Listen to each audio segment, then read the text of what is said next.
Well, good evening and welcome to Sunday Live Sports. My name is Wahiga Mora. We kick off with one of our big stories in the world of football. Defending SportPesa Premier League champions Gor Mahia are yet to win a game this season after slumping to bitter rivals AFC Leopards by 1-0.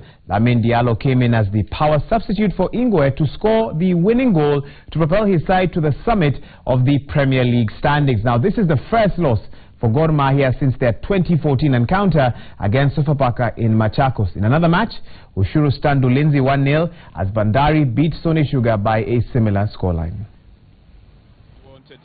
Good cross down from the right side. The Leopards take the lead in the 80th minute of the game. Lamine Diallo playing with purpose gets the chance and a cross from Mieso on the left side that puts the ball in the net. Well, the defense of the Gor Mahia side caught nothing.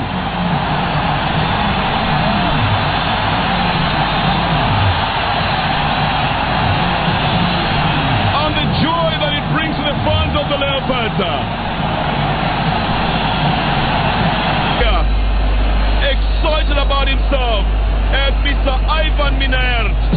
First in the classification, so we need to go further with this confidence. So also the pressure was on them, so we have no pressure, so we need to play every game to win.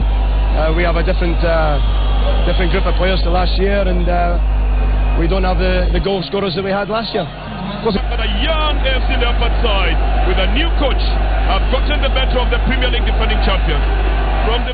Away from football now and on to athletics. Wilfred Kimite and 2013 Amsterdam winner Valentine Kipketer dominated the first ladies half marathon in Nairobi, dethroning last year's champions Moses Kosgei and Georgina Rono, who had registered for this edition in an attempt to retain their titles. Kimite saw stiff competition from runners-up Hilary Kipchumba and second runners-up Philemon Rono. To cut the tape, first in 1 hour, 0.38 seconds, the reigning 10-kilometer standard chartered Nairobi Marathon champion achieved this feat despite the humid weather. Meanwhile, Iten-based Valentine Kipketer held her own in our star-studded lineup, crossing the finish line first in 1 hour, 9 minutes, 5 seconds, followed by Jocelyn Chepkosgei and Gladys Yator. James Mwangi defended the 10-kilometer title as Jacqueline Chepngeno dominated the women's 10-kilometer race. Ndio ya leo ilikuwa ngumu sana, haikuwa rahisi vile. Tumengangana vilivyo. Yeah. Course ilikuwa tough kidogo, ilikuwa na mamlema lakini mteremko ni mingi sana na plus iko sawa, sio mbaya. Coming up, more athletes coming up next to the deputy president.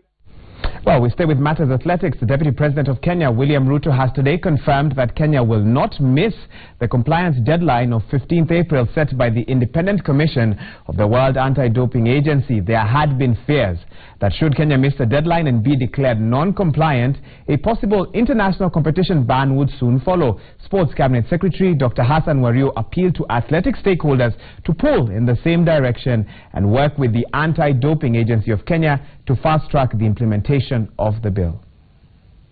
The agency has been put in place. We are confident that the measures that have already been put in place, the establishment of the agency, and secondly, we will expedite the passage of the law in Parliament so that it is anchored on not the executive order that was issued by the President, which is solid enough as a matter of law, but the passage of the bill in Parliament will give it better standing, and hopefully in the next maybe 2 or 3 weeks, we should be able to conclude that exercise. Let me also take this opportunity, Your Excellency, to assure Kenyans that we are going to meet the deadline of the 5th April, which is what is wanted by World Anti-Doping Agency. We have finalized the policy.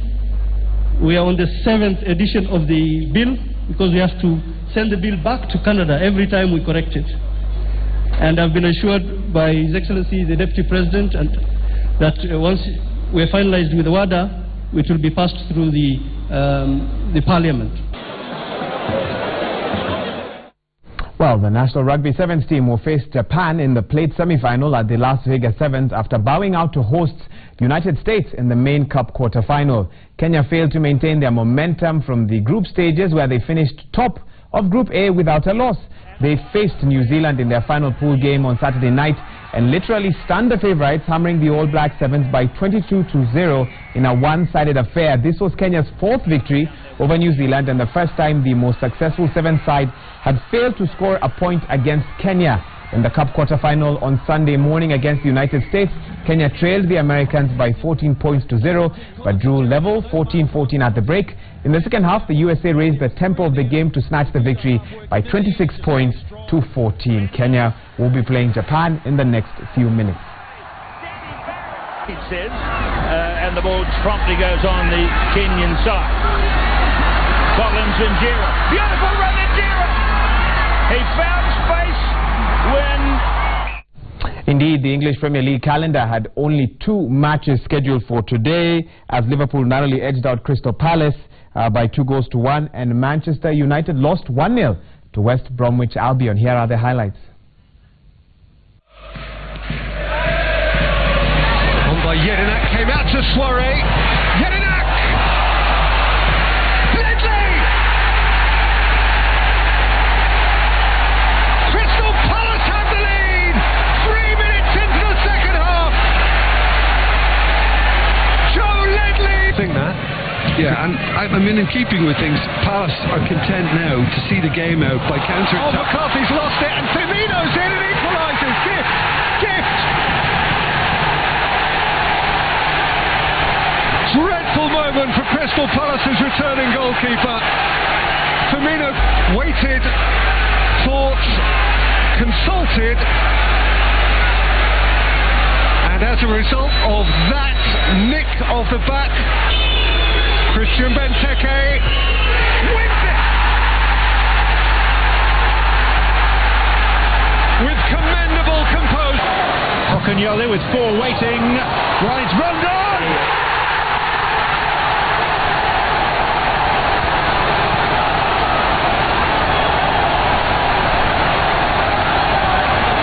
That is a sharpshooter's goal. Well, in other matches of the day, Lionel Messi, Luis Suarez and Neymar have notched 100 goals between them as they edged out Eibar 4-0 earlier today in the La Liga at the Ipurua Municipal Stadium. Messi's ball, excellent movement here by Suarez. Looks for Mania, 1-0. See, Suarez to his right, may not need him. Going all the way, Messi, 2-0. And that's a real body blow. Ramis was in trouble, slipped. Messi's missed 3 of them, but not this one. And a monster. Little nutmeg from Luis Suarez. Oh, and 4. Elsewhere, Finland's Jari-Matti Latvala extended his lead over reigning world champion Sebastian Ogier yesterday after 19 of 21 stages of the Mexico Rally. Latvala leads by 1 minute 35 seconds, extending an overnight lead he had over Ogier by a little over a minute. Spaniard Dani Sordo was third overall, 2 minutes 40 seconds behind Latvala.